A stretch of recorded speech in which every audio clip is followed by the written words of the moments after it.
दोस्तों very good morning to all of you. आज के इस शानदार वीडियो में आप सभी का स्वागत करता हूं।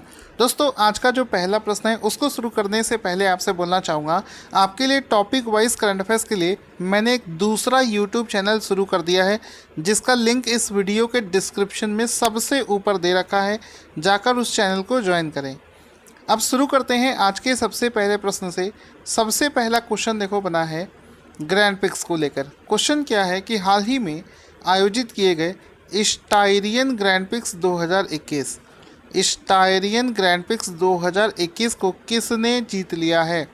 तो वैसे तो ज़्यादातर जो फार्मूला वन रेस होती है उसका आंसर लेविस हैमिल्टन होता है, लेकिन इस बार ये लेविस हैमिल्टन इसका राइट आंसर नहीं है। इसका राइट आंसर सर्जियो पेरेज भी नहीं है। आंसर हो जाएगा मैक्स वर्स्टापेन।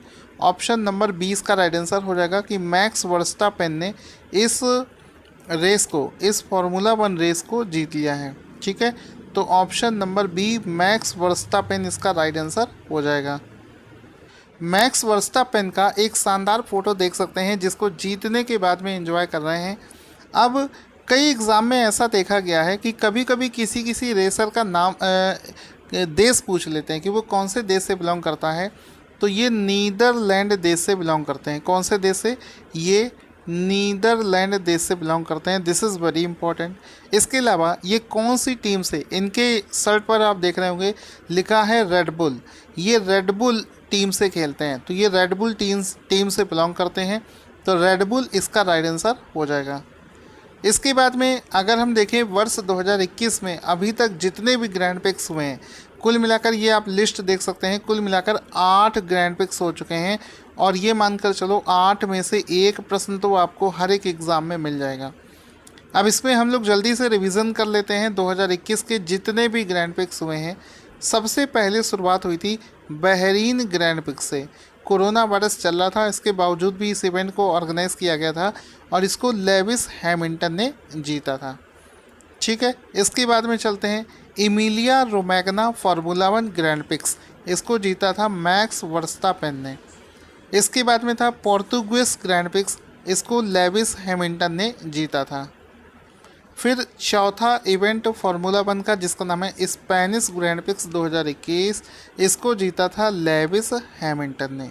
इसको भी आप लोग याद रखेंगे।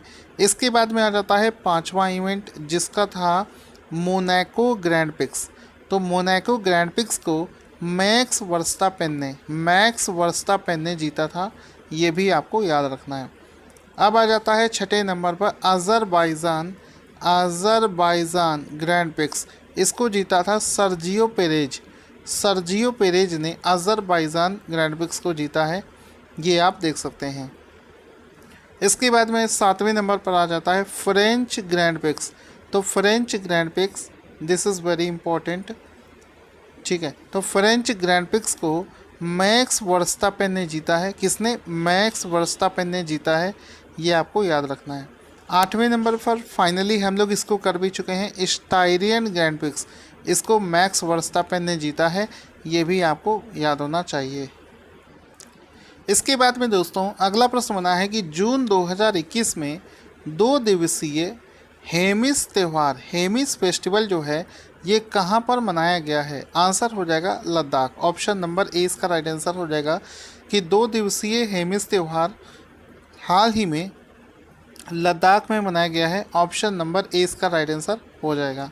इसमें दोस्तों लद्दाख के बारे में, लद्दाख जो है इसके लेफ्टिनेंट गवर्नर का नाम है RK माथुर, यानी कि राधा कृष्ण माथुर। ये बहुत इम्पोर्टेंट है, अभी रेलवे के एग्ज़ाम में बराबर बार बार पूछा जा रहा था। वहाँ की जो कैपिटल है वो है लेह। ठीक है, और कारगिल, इसको याद रखना है। इसके बाद में आता है कि हाल ही में निम्नलिखित में से किसने EPGS नाम से एक IT प्लेटफॉर्म लॉन्च किया है? तो हाल ही में जो EPGS नाम से ये जो प्लेटफॉर्म है इसको लॉन्च कर दिया है किसने? LIC, life insurance corporation. LIC के द्वारा हाल ही में एक वेब पोर्टल, एक IT सर्विस जो प्लेटफॉर्म जिसका नाम है EPGS, इसको लॉन्च किया गया है। EPGS, इसका नाम अच्छे से देख लेना। इसको LIC ने लॉन्च किया है। ऑप्शन नंबर ए इसका राइट आंसर हो जाएगा।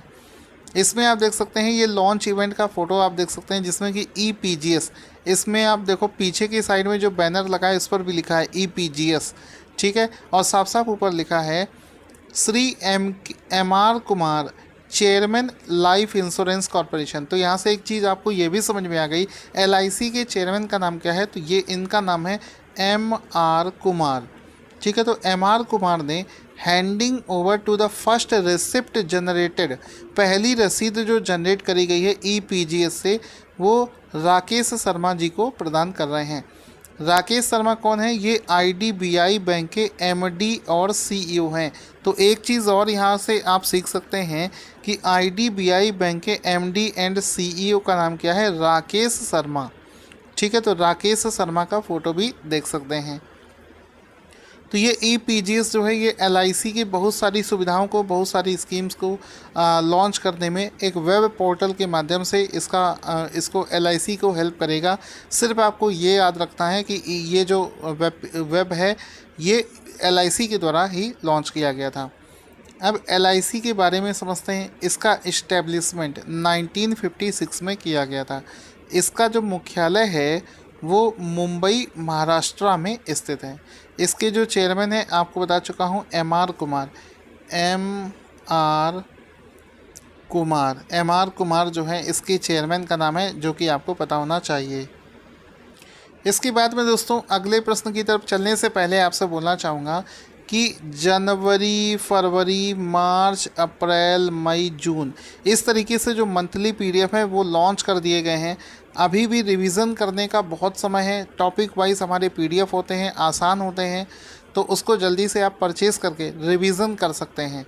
अब देखो अगला प्रश्न बना है कि हाल ही में रविशंकर प्रसाद ने आयकर अपीलीय न्यायाधिकरण, इंग्लिश में बोलेंगे इनकम टैक्स अपीलेट ट्रिब्यूनल, के किस E-फिलिंग पोर्टल को लॉन्च किया है। तो हाल ही में जो पोर्टल लॉन्च किया गया है इसका नाम है इतत द्वार। ऑप्शन नंबर ए इसका राइट आंसर हो जाएगा। इसको लिखकर भी बता देता हूँ, लिखने से आपको भी याद होगा। इतत इतत नाम थोड़ा अजीब सा है इसका, द्वार। तो इतत द्वार नाम से एक पोर्टल को हाल ही में लॉन्च किया है। किसका पोर्टल है? पोर्टल है इनकम टैक्स अपीलेट ट्रिब्यूनल का। और लॉन्च किसने किया है? डॉक्टर रविशंकर प्रसाद जी ने इसको लॉन्च किया है। तो यहाँ पर आप देख सकते हैं इस पोर्टल के माध्यम से कौन कौन सी सुविधाओं का फ़ायदा लिया जा सकता है। इसमें अपील, विविध आवेदन, दस्तावेज, पेपर बुक, इन सभी चीज़ों को इसमें अपलोड किया जा सकता है। इसमें वकीलों और कर वादियों को लाभ की उम्मीद है। मतलब ये सब उसी सुविधाओं के लिए इस्तेमाल किया जाएगा। फिर उसके बाद में अगला प्रश्न बनता है कि विश्व का पहला आनुवांशिक रूप से संशोधित रबड़ का पौधा कहाँ पर लगाया गया है? यानी कि जेनेटिकली मॉडिफाइड, GM जिसको बोलते हैं, जेनेटिकली मॉडिफाइड रबर सैपलिंग मतलब पौधा। तो ये जेनेटिकली मॉडिफाइड रबर का जो पौधा है, जो कि पूरे विश्व का पहला ऐसा पौधा है, इसको असम में स्थापित किया जा रहा है, असम में लगाया जा रहा है। तो ऑप्शन नंबर ए इसका राइट आंसर हो जाएगा। तो यहाँ पर आप देख सकते हैं inauguration of the field planting of GM genetically modified rubber. ठीक है, पूरे विश्व में पहली बार ऐसा पौधा भारत में बनाया गया है जो कि जेनेटिकली मॉडिफाइड रबर का पौधा है और इसको असम में स्थापित किया जा रहा है। इस पौधे को केरल की एक संस्था है जिसका नाम है rubber research institute of India, RRII के द्वारा इसको विकसित किया गया है। साथ ही साथ में असम में बनाया गया है, तो लगाया गया है। तो असम के बारे में समझते हैं।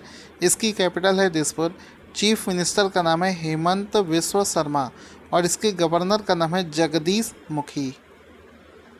दोस्तों, भारत की एक धाविका हैं जो कि बहुत ज़्यादा चर्चा में रहती हैं।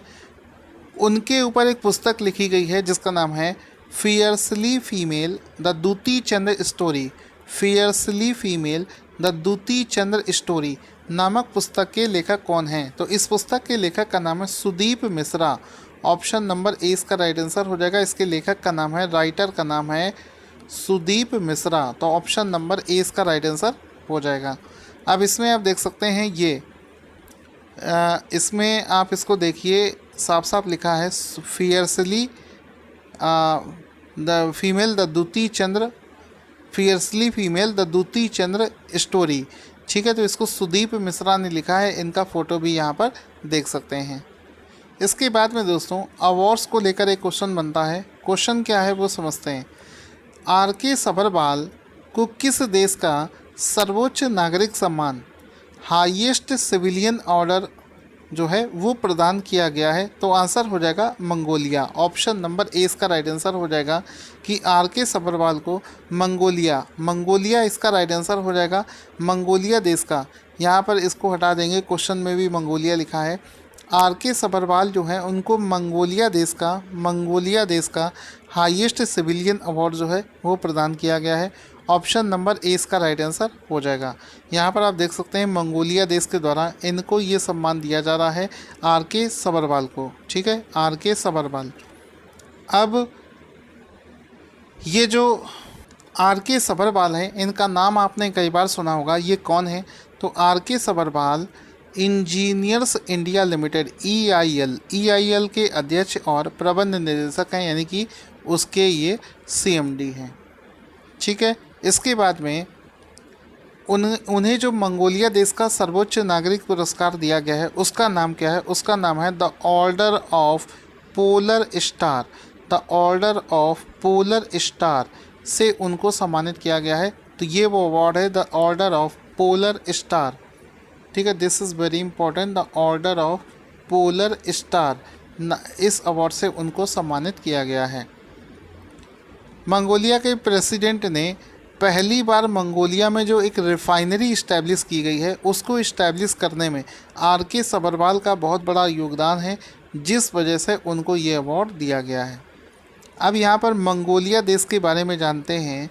मंगोलिया की कैपिटल है उलन बातोर। इसकी जो करेंसी है वो है मंगोलियाई तोगरोग। इसके जो प्रेसिडेंट है उनका नाम है उखना खुरेलसुख। ठीक है, तो ये सारे पॉइंट आपको पता होना चाहिए। This is very important. इसके बाद में अगला प्रश्न बनता है कि हाल ही में Spanish princess of Asturias literature award, Spanish princess of Asturias literature award से किसे सम्मानित किया गया है? तो आंसर हो जाएगा option number A. This is very important. Option number A इसका राइट आंसर हो जाएगा कि इमैनुअल कैरर को इस सम्मान से सम्मानित किया गया है।